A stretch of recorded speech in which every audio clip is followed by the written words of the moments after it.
Welcome to More Than Work, the podcast reminding you that your self-worth is defined by more than your job title. I'm Rabia, an IT project manager, comedian, nonprofit volunteer, and sometimes activist. Every week, I'll chat with a guest about pursuing passions outside of work or creating meaningful opportunities inside the workplace. As you listen, I hope you'll be inspired to do the same. Well, welcome back, everyone. So one of my favorite subjects to study personally and to research is leadership. I personally try to serve my teams and use servant leadership principles on my projects as a project manager and also just as a leader in other places. And then in the last year or so, I actually talked to a careers counselor a few times and it was super helpful. I never thought it was something I needed, and I started to understand the benefit of coaching. So I'm really happy to have someone who knows a lot about both, the founder and CEO of Group 60, Darren Reinke. Hey, Darren. Hey, how you doing? Good. How are you doing? Doing great. It's nice and sunny out here in Southern California.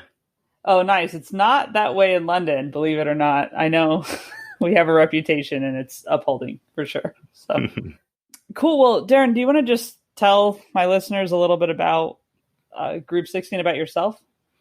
Sure. Yeah. So I founded Group 60 in 2010. We are an executive coaching and training company. We work with mid-level executives all the way up to senior level executives. And really, our focus is developing leaders from the inside out, because what we've seen is that many times leadership development courses, books, et cetera, focus on this external part, which is behaviors that are visible. For example, people say, I want to be a better decision maker. I want to be able to hold my team accountable. I want to be better at assessing risk. But what I haven't realized is that there's this parallel inner journey, that it's about being more value centric, being able to persevere, fostering a greater sense of patience, dealing with fear, doubt, and uncertainty. And that journey, so to speak, really parallels that external journey. And you must have that if you want to be successful externally as a leader. That makes sense, because I think a lot of times too, people look at leaders as kind of not having some of those vulnerabilities, or when they do have them, then they end up being a bad leader, essentially, like, oh, they're only acting like this because they're threatened by me and stuff like that. So it makes sense and that's someone who's not a leader looking at a leader, but that makes sense that you start from the inside out. Yeah, definitely. It's been a journey to get to that point. And really, if I go back, even thinking about how I got into executive coaching, is that I started my career at Accenture, very much a strategist and strategy consultant, did my MBA at UC Berkeley. And what I saw over the years is that so many projects would just go into the ditch because of either underdeveloped leaders or leadership teams. And so I just saw that as an interesting opportunity. I had a mentor who was going through a coach training program. I thought that sounds kind of interesting. And I went through it and just found it to be incredibly beneficial at the time in terms of having better, more successful consulting projects, but realized that was something I was personally passionate about and felt I had some level of competency around it as well. And so that's likewise started around these external behavior changes that we were trying to foster in leaders. But what I realized was that internal journey was really important. So we really focus on both of those areas. Cool. And before you had your company, which you have now, we met when you were at Pro Flowers. Mm-hmm. So what was your kind of journey to go from working there, and maybe a little bit about your role there, and then to getting to where you decided to found your company?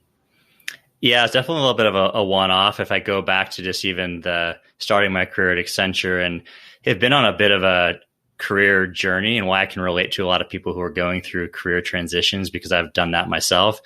Growing up as a kid, my parents are both veterinarians, and everyone asks, how's that possible? Yeah, they did meet in vet school. My sister's a dermatologist, and realized I wanted a different path. So realized I didn't want to become an orthopedic surgeon halfway through college. So I took a job at Accenture to quote unquote figure things out.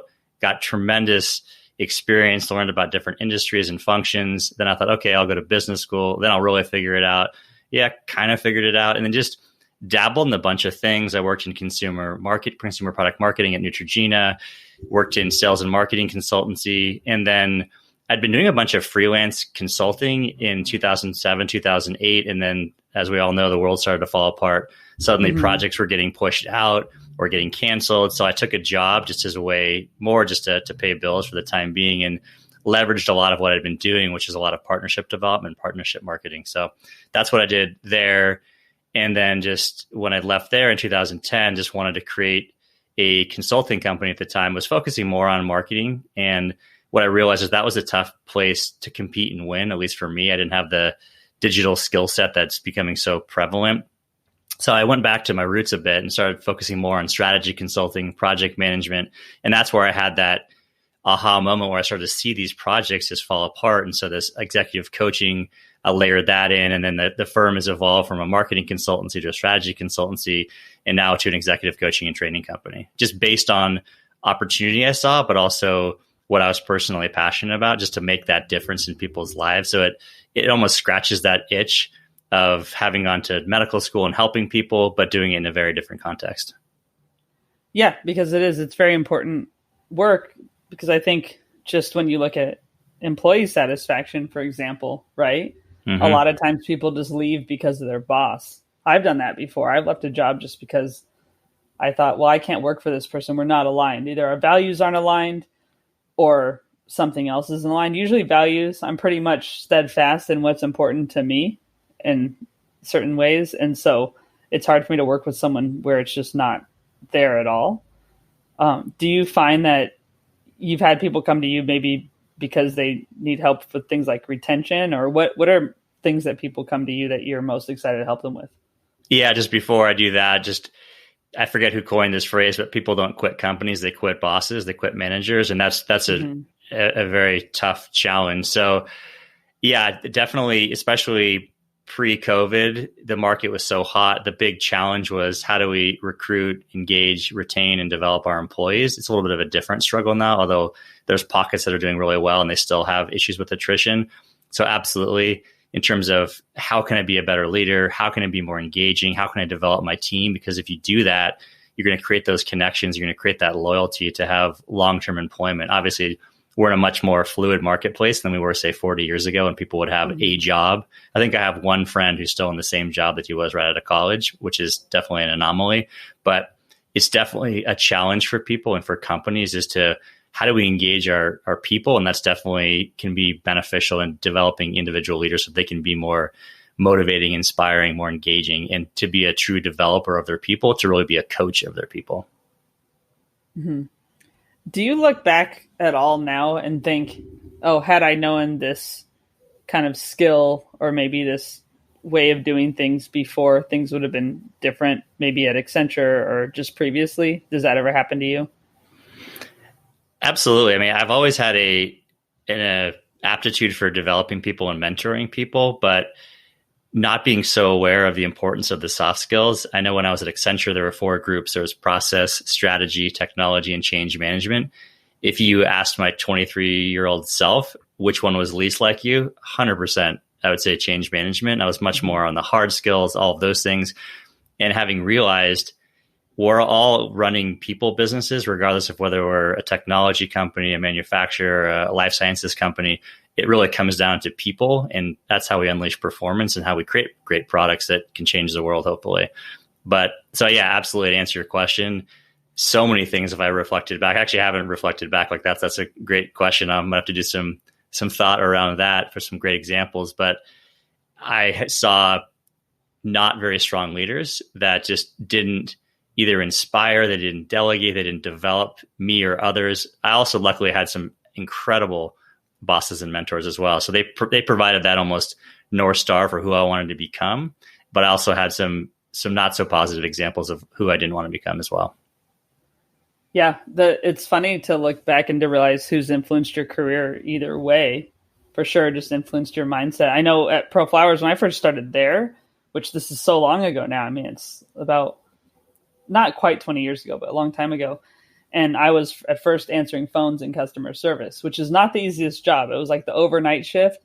But I learned customer service from Doug Chaplin, who was the director at the time, or manager of the call center, and then he kept going up. But I just learned so much about having respect for the caller and the person calling in. And we were treated with respect. And it was so different than any other service kind of job I had before. Mm-hmm. It made a difference. I mean, it's why I stayed there for 10 years or whatever, you know? Yeah, for sure. I mean, it's how we engage internally with people is really, I forget, it's called the service profit chain, is the relationships we have internally in companies are predictive of the relationships we have externally. So that's another reason why we want to develop people, develop teams, is ultimately that's going to have an impact externally of how we engage with clients and customers. As far as like thinking about change management, actually, since you mentioned that, a lot of companies are going through a lot of change right now because of COVID. I mean, I work in a job, my normal job, where I'm remote all the time. Our whole company is, so it's no change for us. But in dealing with clients, it's been a huge change for them. Just people all being at home who normally weren't. Are you seeing a lot of that, like just how people needing help managing that kind of thing? Yeah, that's been a huge challenge, and definitely something that comes up with either new clients or existing clients is how do I actually lead remotely? Because so many people are used to being within the four walls of a building, having that water cooler talk time, I guess the proverbial water cooler. I don't know how many water coolers there are always, but and just be able to drop by into people's offices. And there's some efficiencies to be gained for sure in terms of remote. You don't have those people dropping in all the time. At the same time, those just serendipitous conversations of, hey, can you give me some input on this wireframe or on this product I'm working on or on this sales presentation, et cetera. That doesn't happen. So you have to figure out how to be more intentional in terms of creating some of those opportunities to collaborate and innovate. But the biggest thing I think is that people need to learn a new way to communicate, because I think we just naturally get lazy in terms of texting. And if we're doing messages on Slack or whatever the platform is that people can become a little bit lazy, and things get, as you know, so open to interpretation if you don't provide some of that veneer around things. So I've seen a lot of more conflict that happens between people, and I've really encouraged people. And it's something I've realized in my own life is that words truly matter, and probably now more than ever. And it's important the way you say things. It's not just the what you say, but it truly matters how you deliver that message, because if it gets received poorly, now you have to spend all that time rebuilding that relationship. Mm-hmm. Plus, perhaps if it's to your direct reports, now they don't feel empowered, they don't feel engaged, they're going to perform poorly and maybe even leave the company. Mm-hmm. Yeah, communication is such a tricky one because there are so many ways you can screw it up in a way. I think there's not as many ways that you can just do it well. It's just a matter of, are you keeping people informed? Are you speaking kind of with intention and using, like you said, the words that you should be? It is tricky over chat too. I mean, that's the worst, it's almost like if they send a GIF, they were joking. If they don't, you're not sure, kind of thing. So yeah. And all the emojis and all that. And one thing I've really learned, and it came from, there's an assessment that we use with all of our clients called the Strengths Deployment Inventory. And it really gets to what motivates you, but also what strengths you can use in a given situation. And one of the big ahas from that is that people fundamentally are motivated by different things. They're motivated by performance. They want to move fast. They're motivated by process or by people. And by recognizing that people are different and receive things differently and need to receive things differently, that was really powerful for me. And whether you use the assessment or you don't, but recognizing someone really requires a lot of data, a lot of facts. They tend to be more methodical in how they proceed. That's a really powerful insight in people to recognize that others don't necessarily want to be communicated with the same way that you like to be communicated with. So taking that extra time and effort to adapt your style is really important. And I can imagine people thinking, rolling their eyes going, gosh, that just takes more time on my behalf. But at the end of the day, if you communicate more effectively, you're going to have better relationships. You're going to get that time back so many times over, because you're going to have more collaborative partnerships and relationships. If you're a manager, you're going to develop your team more effectively. You're going to get so much more out of those teams, and which is going to provide results in the marketplace. Yeah, that's true. And there's a few things I've seen you take the time up front and you get all the gains of that. If you kind of wait till there's a big conflict or wait till there's a big problem, you're going to spend all the time discussing that problem and kind of trying to figure out what you could have done better in the first place. And this is something I think, people do communicate very differently or have different needs from a boss. 100%. I've found that sometimes there are trainings too that don't recognize that. And it's just almost like this one solution works for everybody, and it just becomes a mistake. I mean, even with me, like as a project manager, I'll have different teams, different architects that will be kind of my counterpart, and they all work differently. And so if I try to just come in the same exact way and just talk to them the same, I'm going to get less results, and it's going to be a harder project for both of us, really. Absolutely. And recognizing that is really important, but it goes beyond just even communication. It's how do you develop people? People learn in different modalities. Some are more hands-on, some can learn by just visual versus auditory. I mean, people just have different styles. And I think people are motivated differently too. Some would like to be competitive and push, give them a thermometer, so to speak, like back in the war room days at ProFlowers, but give them something to aim for, and that'll resonate with them. Versus some people are more, they're just different in terms of what they need. Maybe you need to be more methodical, or creating even a roadmap for someone about how they're going to develop. And so I think it's important just to think about other people's styles and personalities, just even beyond communication, but how you develop people and so forth. Mm-hmm. I agree. And I think too, even someone who's not necessarily a people leader as far as their job title, and maybe they don't have a team, I think there's still a benefit to understanding leadership skills and still being a leader amongst your peers. Do you ever work with people who are kind of in that situation versus leading people? And does that vary how you work with them? Yeah, it tends to be the coaching work because it's so time intensive. It tends to be more of leadership, but we do training with people that don't have any direct reports, that are individual contributors. But the same thing applies. Communication is communication. We're all, at the end of the day, human beings, and tailoring your communication to different styles is really, really important. Whether you're a manager, you're talking to the person next to you on a different team. So the same rules apply. I mean, you want to be more successful, more productive. Maybe you're not. Well, hopefully you're evaluated based on that. How much of it's not just what you get done, but how you do it. I mean, I think should be really important. But so yeah, it's important for everyone. Of course, leaders' impact can be amplified, and also they're modeling the behaviors they want to see in their teams or need to see in their teams. So if you have a leader who's not doing that, or they're communicating poorly or ineffectively, that you're going to start to see that within your teams too. Mm-hmm. I agree. And then they'll end up propagating that out to how they interact with people external to the company too, which exactly usually where it becomes visible. So you have a really exciting project that you've been working on, a book. So can you talk a little bit about that? You can start with maybe the title. I like the title. Yeah, the book title is called The Savage Leader, which is it's intended to be, I guess I wanted to capture people's attention, but I think about this savage as not this, aggressive kind of archetype, but really about someone who's just bold and can take on new challenges. And it gets back to this whole developing leaders from the inside out. And the topics, there's 13 principles, and they start from becoming more value centric to authenticity, to how do you connect with your tribe through humility, curiosity, asking questions, and really powerful listening, which is important. And it talks about perseverance and patience. And so all these internal topics that you might not always associate with leadership, we think about risk management and communication and developing strategies. So super exciting. It's my first book. I never fancied myself a writer and still don't consider myself a writer, but I had a friend of mine that, about 4 years ago, we were having a conversation. She said, "Darren, it sounds like you're going to write a book."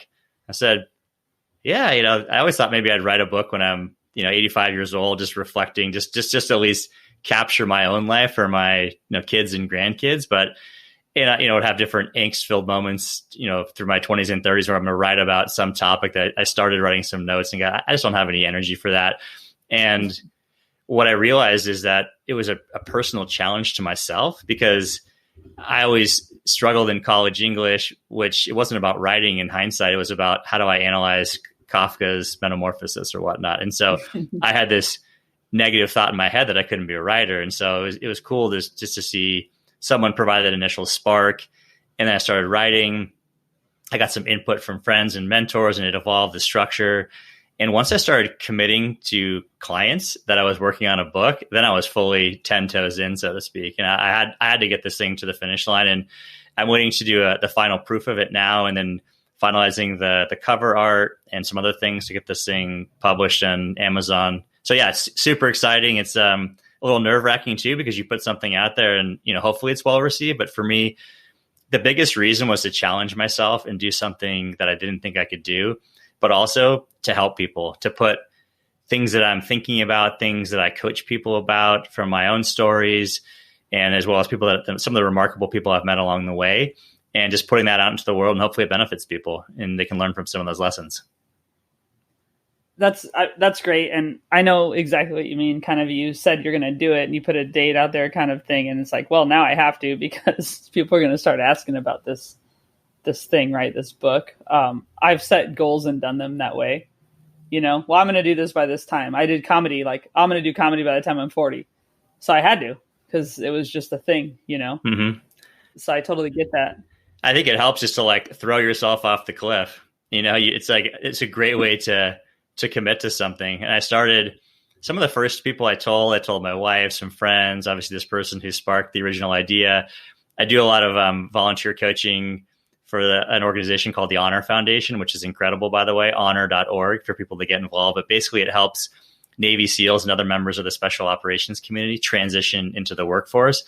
So I started telling some of these Navy SEALs, like, hey, I'm writing this book. And that's like, I can't be scared of publishing a book if, to me, what they're dealing with is so much more scary, to me, at least from my reference point, than anything than writing a book. So it helped to do that. And then to actually commit to clients, then I was truly all in. Yeah, no, I think the potential for like humiliation or disappointing people is a great motivator, Well, I mean, you doing stand-up comedy, I mean, to me, I don't know. That's probably the very, very last thing I would do. I'd probably jump out of an airplane before I would do stand-up. I've done that. But I did that before the stand-up. So it's actually, it's a little scary to go on stage. I agree with that. Really quick, talk about, we'll go back to the book, but your volunteer work. So I want to hear a little bit more about that. So how did you get involved with, it was honor.org, you said? Honor.org. Yeah. So it's a San Diego-based nonprofit called the Honor Foundation. Just incredible organization. I probably 3 or 4 years ago, I was meeting with two people that I saw on their LinkedIn. They were both involved with the Honor Foundation. One of them was leading it at the time. Another one, I think, was a volunteer coach. And I happened to have meetings 3 weeks apart from them. So I Googled the Honor Foundation. It's like, oh, wow, this is really interesting. I have always been deeply appreciative what the military does and what it allows us to do as Americans and as humans. And my grandfather was a World War II vet, and I remember always texting him on the big holidays, just how appreciative I was for what him and his colleagues did during World War II. And so I've always had a desire or an appreciation for that, but also I always like to give back in some way. So I coach a lot of youth sports for my kids. Obviously, it's a great way to spend time with my kids, but also I think there's so many lessons that I personally learned from sports and try to impart some of those lessons with kids. But I also like to volunteer outside of that. So I had a little bit of extra bandwidth, not really, but I wanted to do that. So I got involved. I happened to talk to Joe Lara, who's leading the Honor Foundation, or is one of the main people there now. He was willing to talk over a weekend, which I thought was pretty remarkable for a nonprofit. I thought that was pretty impressive. So we talked. He said, sounds like you'd be a great fit. We got a new cohort starting. So I jumped in and started coaching my first fellow that was going through the program. And now I think I've coached, 5 or 6 people. It's just incredible because these guys are such overachievers, or incredible just in terms of what they've done. But for me, I see it as clear as day how they can add value to the civilian world. So my job, as I see it, is to be that decoder ring, so to speak, for how you take what they did either during deployments or during training, or how they lead people and motivate and inspire people, and how that maps to the civilian world. So it's been truly just fulfilling. And I've learned probably more from them than hopefully they've learned something from me. But I've learned so much through the process of working with these amazing people. That's really cool. And I think, I don't say we've all, because a lot of people probably haven't, but I know I've read a lot about just the transition back into civilian life. And I interviewed someone I know that works for the Life Aid Foundation. I said the name wrong, I'm sure, but they work with first responders and veterans also, but more on the level of like their mental health and physical health, because there's a lot of that kind of issue. And I think that's one thing. It's like someone goes and does all this work for the country, which I certainly didn't do. And I don't think I even had the physical ability to do. But then they come back and they're done. And then it's like, where do they fit in, right? And where do they apply those skills, which are transferable, but it's a matter of knowing how. And I'm sure you lose some confidence too, like just going into a different kind of career, right? Yeah, I mean, there's a couple of things. I think there's a little bit of imposter syndrome that they don't see necessarily how this applies. You know, I was talking to one person and they were in a graduate school class and they're saying, I don't have any of value to offer to this conversation. These are people all working in cubicles, you know, talking about these business topics. I said, that is ridiculous. You know, I said, you have so much value to add. And I really encourage that. And then the other really big thing is that there's this sense of purpose that they have in their military. It's, you know, loyalty to the flag, but loyalty to the team. And they lose that sometimes in the corporate world. And some things that we try to do I learned from one of the other volunteer coaches at the Honor Foundation is get them ready that they're going to be in more of a petty, backstabbing environment, which hopefully not all cultures are like that. But regardless, they're still different than what they experience, where they have this strong sense of purpose. So the program is remarkable. And then it talks through, they go through developing their why statement and this really rigorous program, so that the idea is that they don't just land a job, they land something that's truly fulfilling to them, so that it's hopefully not they don't jump into a job and then they don't have fulfillment, but try to match that up to what they're really passionate about. So it's an arduous process, and why I can personally relate, not to the military part of it, but these constant transitions, and you doubt whether you can fit into this new role or this new type of industry or whatnot. But what I think is really neat, and I try to reflect back to them, is I had a conversation, I think last week, and said, look, now do you see how much value you could apply? Or talk to the person who actually was in that class and said, now that you've been in the business world, don't you see how much value you offered and could provide? I said, absolutely. So yeah. I think it's helpful for them to learn to see those things and truly how they can plug in. And I've seen so much success. People land jobs at Airbnb, at Intuit, at Oracle, just all these great companies. Those are just the ones that I'm aware of, but consulting firms, it's really across the board that they've been able to assimilate and learn incredibly fast and add just huge amounts of value to their companies and teams. Mm-hmm. Yeah, so we're recording this Veterans Day week, and so we kind of acknowledged within our company who are veterans, that people could send out pictures of their time during service and if they wanted to. And it was really cool just to see all the people who, did have that first career and are now we're an IT company. So it's it's all developers at our company we're in the service, but it is really cool. And it's just kind of neat to, it's another part of diversifying your workforce. There are many different ways to do that, but that's one, is like not having just the traditional, I went to school and then I ended up here consulting or whatever. Mm-hmm. That's really neat. That's great that you can help with that. Yeah, it's been fun and something I'll stay connected with. I try to also think about, beyond helping individuals, how to create more awareness of the organization and just of these folks and the value they can provide. So we've done some different events through my alumni association and had actually a client of mine did an event for their customers where we had I think 3 or 4 guys fly out and do basically a panel over dinner to talk about leadership. It just blew people's minds just to go, wow, how this really does apply. So it's really, really neat. It's just been an honor and a privilege to be involved. Yeah, that's super. Well, thanks for sharing about that. So let's go back to the book a little bit. What was the biggest fear that you had to overcome in putting the book together?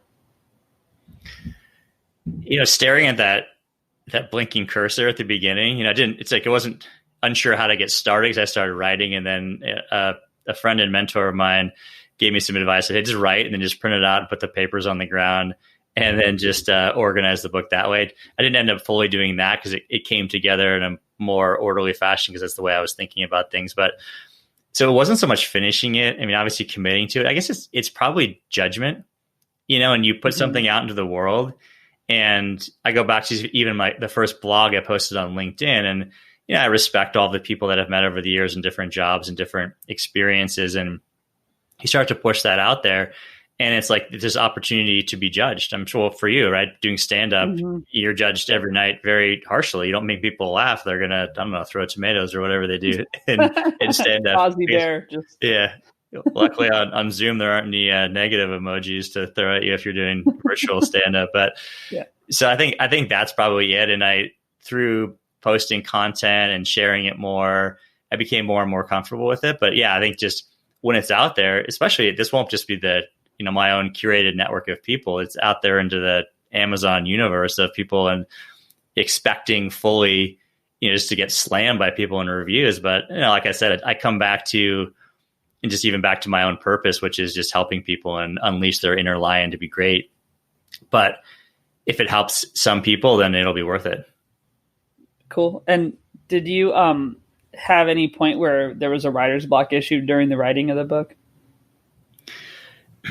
Not really writer's block. It was more of just, as my friend and actually writing mentor David Shapiro said, it's like when I sent him the first draft and he gave me a bunch of feedback that was really helpful, but it was kind of critical. And he's like, it's like you push the rock up the hill, and sorry, I didn't mean to push the boulder back down the hill, but that's kind of going to be the process. And then I had some different people involved in editing, and some required some pretty big structural changes. So it was like, you think you're done when you have the raw copy, but you're actually a long way from being done. So the editing process probably takes more than even the writing process. So less writer's block and more of just, that's just the reality of the book writing process. So anyway, it was challenging, but, and I was committed to the end product. That's hard though, too. Just getting critical feedback is hard no matter what. And then when it's just all your work, if I get feedback like about my team, maybe it's a shared, kind of thing where, well, okay, all of us could improve or something. I can deflect it a little bit, but when it's just your words and whatever, it's tough to take. 100%. And it's funny because I ask the people that I coach the same thing to overcome how to get through these self-limiting beliefs and doubts and fears. So it's like, I'm going through the same journey as they are, and I'm right there in the trenches with them. So, and I share that more and more. But the other thing is, the original impetus for the idea was that it would be all through interviews with different people and telling those anecdotes and then landing them when it's like, here's the leadership lesson. And I started to share more and more of my own stories. I just felt like I wanted to tell them, whether it was cathartic or whether it was helpful or some combination thereof. But so it's been more me than I thought.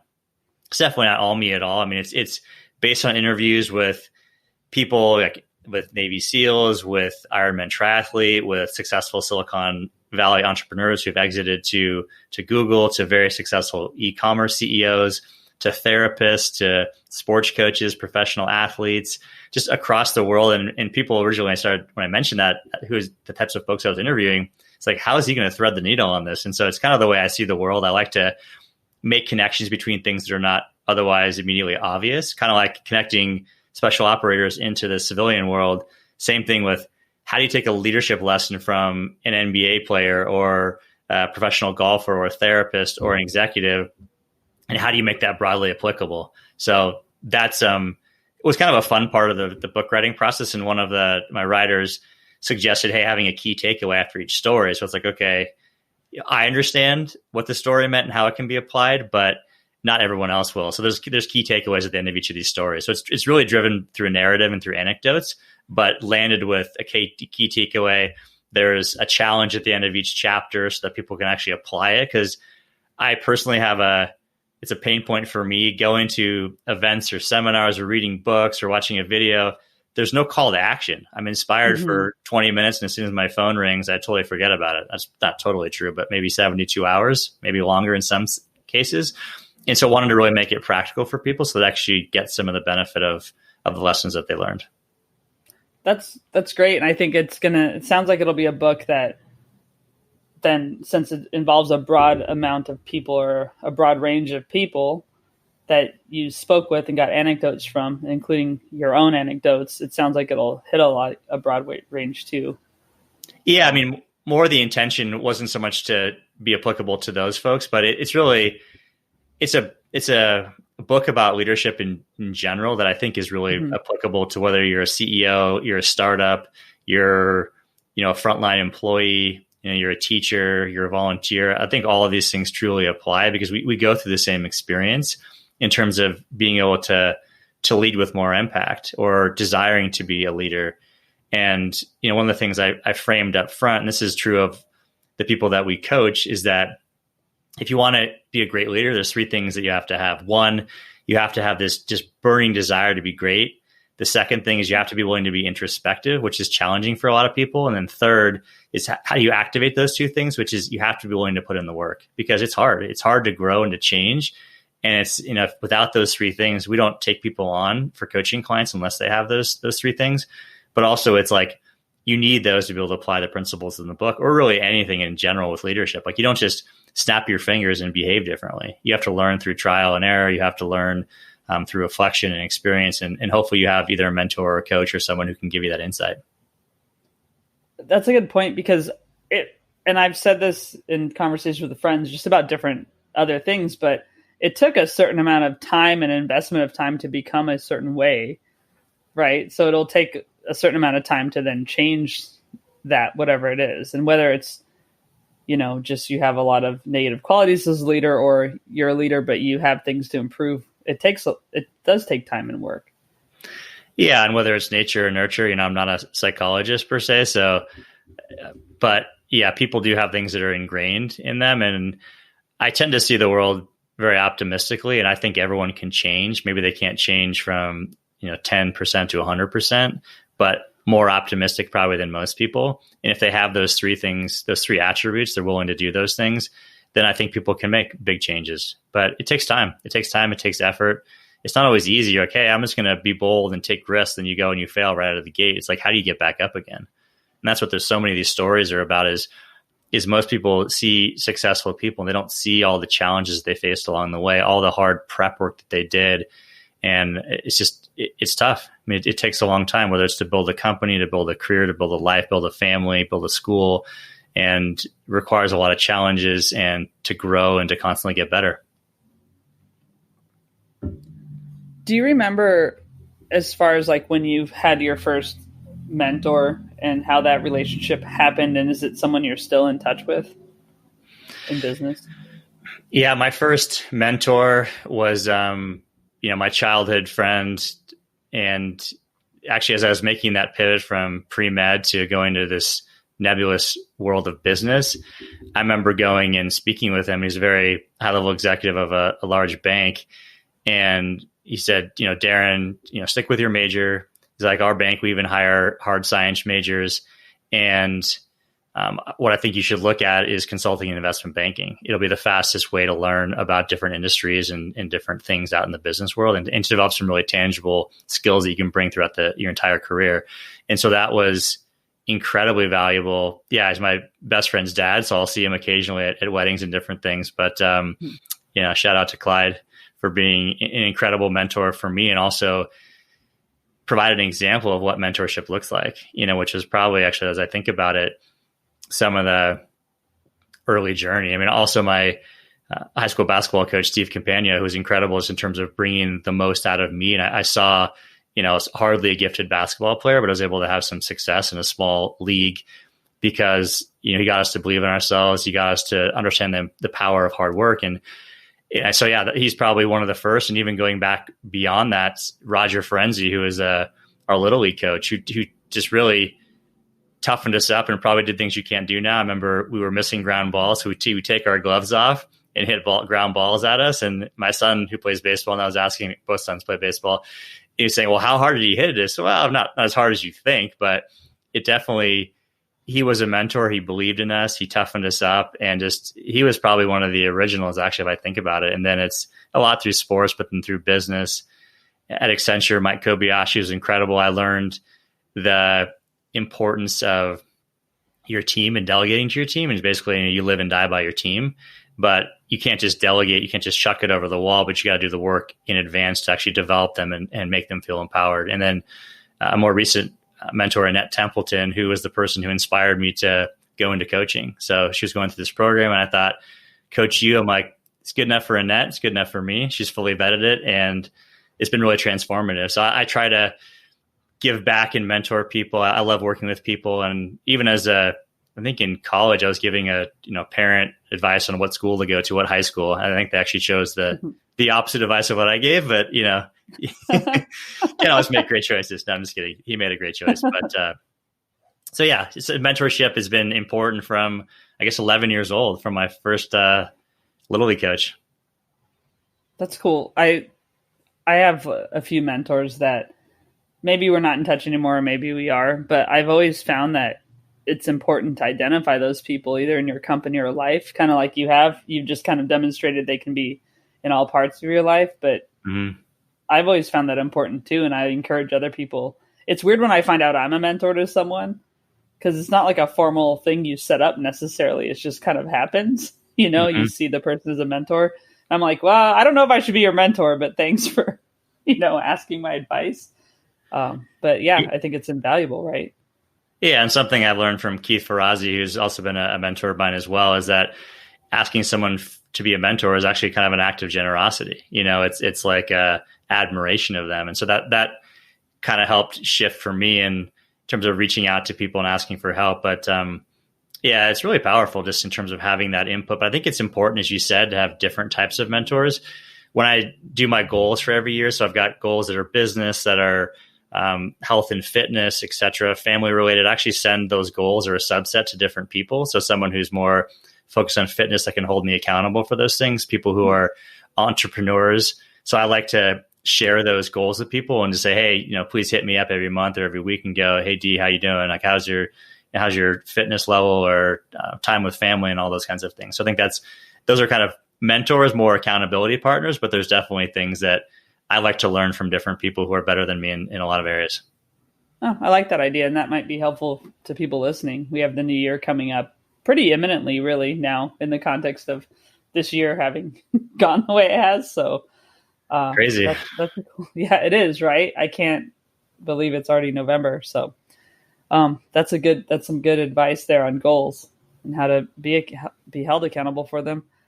Do you have any, you've shared a lot, but do you have any advice or a mantra that you like to just share with people, or that you always go back to for yourself? Yeah, I have a lot of different mantras that are in my phone that go at 5:00 when I generally wake up. And unfortunately, when I'm not setting the alarm for 5 on a Saturday, they pop up and wake me up anyway. But, one of them is, and this is way too aspirational, but I believe that every day there's an opportunity to get better in every way, which just sounds like way too optimistic, but I do think there's an opportunity to constantly grow and get better. And I just, I'm on this journey I don't know what the end state is. There's always going to be another there, right? And so many people are so stressed out about the next destination and not thinking that once they get there, they're going to go to somewhere else. So I think just this constant drive to try to improve, and not in like an unhealthy way where you're never satisfied, but just trying to look for small ways to be more attentive to your kids or to be a better boss or a colleague or community citizen. I think there's just so many opportunities for us to be better, especially now when there's so much conflict and people with differing opinions on things, and just to try to learn to connect and be better humans ultimately. Mm-hmm. Yeah. And you're right. I think that it doesn't always have to be a big change. It can just be even reaching out and saying hello to someone. And that's just being a better friend, because maybe they're a friend you haven't reached out to in months or something, that's. Yeah. And I think also a word I've learned from or used a lot with a client, or they use, and I've picked it up, is grace, and giving yourself grace, just because you're going to fall short. You're not going to always be the best boss, the best leader. And just, when you're trying to change, acknowledge the fact that you tried, not just the outcome of that change, which you're trying to seek, to have better developmental conversations with your team, or to be a better listener with your kids, and not having your iPhone where you're texting somebody where you should be listening about how their day was, in my perspective, and just giving yourself that pass, because that's a big key to growing and getting better too. Is if it's not going to be perfect, and if people think they have to be perfect, they're going to quit after the first time. The first time they take a risk and they speak up in a meeting and they get shut down, and they're just going to stop doing that. So forget about that behavior. Let's put that back in the vault. It's like growing and getting better, knowing you're going to make mistakes, picking yourself back up and trying again. 100%. 100%. Yeah. And you're right. I think that people, it doesn't always have to be a big change. It can just be even reaching out and saying hello to someone. And not thinking that once they get there, they're going to go to somewhere else. So I think just this constant drive to try to improve, and not in like an unhealthy way where you're never satisfied, but just trying to look for small ways to be more attentive to your kids or to be a better boss or a colleague or community citizen. I think there's just so many opportunities for us to give ourselves Yeah, and hopefully people are extending grace to others. I think a lot of times we do that for others, but not ourselves. So that's a great point. Yeah, and I'll tell people, or some of the coaching conversations, if they're managing people, is you have the kind of the pre-setup for a conversation, the actual conversation, the follow-up. And in that initial piece, if you're managing someone for the first time, is talk to them about what your intentions are. Go, look, we're really busy right now, and I may come across as being short with you. My intention is not that. I want to be generous. I want to be there. I want to be supportive of you. And that'll help them extend grace back to you as well. So that's something that, especially now with there's so many challenges, people are working, people are lucky enough to have jobs or are working harder than ever, maybe for less money in many cases. And there's just more stress. There's stress of COVID and the health risks and all that. So it's just important. I think it's a great point, is extend people grace, whether it's someone you work with or someone who has a different perspective than you. Awesome. Well, so I have a series of questions I like to do called the Fun Five. They're intended to be fun, so hopefully they don't stress you out. I've had different results, and so we'll just go through those. What's the oldest T-shirt that you have and still wear? The oldest T-shirt, I used to have one that was Westminster Woods Camp from a kid. I'm not sure what that is. My dad, who's the opposite of a pack rat, probably chucked it and had holes, but it used to go down to my ankles, and then it was like an adult fitting T-shirt. That one I don't know. I do have one. My grandfather had this building named after his uncle, Uncle Ed, the Department of Ag at University of Idaho. So I still have some of those T-shirts, and those are probably 25 years old, something like that. That's awesome. That's great. Okay. So one thing people are saying, especially about 2020, is that it's like Groundhog's Day. For a lot of people, it's like the same day every day, right? So if your alarm, instead of playing some kind of mantra, if your alarm was actually playing a song every morning, what song would that be? That's funny. That's a good question. So I've joked this year, maybe not joked, is it feels like I'm getting punched in the face a million times. I feel like I'm Glass Joe from Mike Tyson's Punch-Out, which is definitely an 80s reference from Nintendo. I guess maybe Hit Me Baby One More Time, Britney Spears. Every morning. Yeah, I'm not sure about that. There was this, this song that it was on the radio every day freshman year. And it was like a slow jam, but it's in my head all the time. But yeah, Hit Me Baby One More Time. All right, let's go with that. Cool. So coffee or tea or neither? Coffee. Easy. I've had no tea answers yet. So that's interesting. All right. And do you take it black, or how do you take your coffee? So I make kind of a homemade little latte. So I heat my milk up and add some syrup to it, add some coffee, whipped cream. If I need a little positive boost for the day, I put sprinkles on. So it'll be nice. Like the holiday theme. So yeah, it's kind of like a homemade latte. So yeah, definitely boosts my spirits at the early mornings. Oh, that's really nice, actually. When was the last time you laughed so hard you cried or just couldn't stop? Or the time you remember? Probably just with good friends, some of my original high school crew. And then some that I've met after that, which have been kind of joined that high school crew. And I'm looking forward to seeing them on Thanksgiving, socially distanced outside, of course. But yeah, I'm trying to remember a specific moment. Also some movies too, anything with like Ben Stiller or Owen Wilson. It's just like, I'll just start bursting out laughing. So yeah, you can't help it with those guys. Yeah, for sure. Okay. And the last of the five, who inspires you right now? Who inspires me? A lot of people. I mean, I think my dad in so many ways, because of what he's able to do. He's completely self-made. His parents didn't go, I don't think he even finished high school, put himself through school, became a veterinarian, started a practice, sold his company to private equity, and learned, I think the most impressive thing to me is he self-taught himself things about the stock markets, in business, and he's got just an incredibly sharp business acumen. And I think that's probably, actually, I think about it, he's such a lifelong learner. He's always texting me articles and whatnot. So he's definitely, for sure, just inspires me. Of course, my mom just has been so impressionable with me, and she was the one who said, Darren, be a leader. So that was the very first notion of what it meant to be a leader. I don't think I really conceptualized what that was at the time, but so anyway, that's just a little bit of a sidebar. But yeah, my dad, in terms of just what he's been able to do, but just how he consistently grows and challenges himself. Cool. Great. Well, Darren, this has been a lot of fun. I'm looking forward to the book for sure. So I think it's going to be a good one to read over the New Year's, I guess, and that time. Oh, thank you. Do you have anything you want to promote? We'll have a link to a few things, your company, and I'll link the organization to the honor.org there. But anything you want to just leave us with? Yeah, if you want to learn more about the book, we've got a pre-sign up. We're going to be adding a free chapter and introduction just to give people a taste. So go to thesavageleader.com and it redirects to a page on the website. Our corporate site for executive coaching and training is group60.com, group and then 60 spelled out SIXTY.com. Cool. All right. Well, thanks, Darren. Yeah, thank you so much.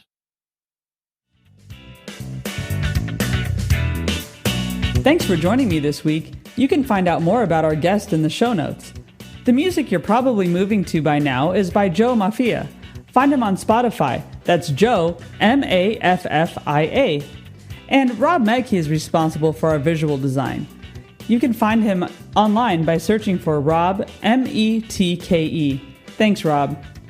Let us know who you'd like to hear from or about your own experiences defining yourself outside of work at More Than Work Pod on Facebook, Instagram, or Twitter. Give us a follow. Or visit our website at rabiasaid.com. Subscribe on Spotify, Apple, or wherever you get your podcasts. Thanks for listening to More Than Work.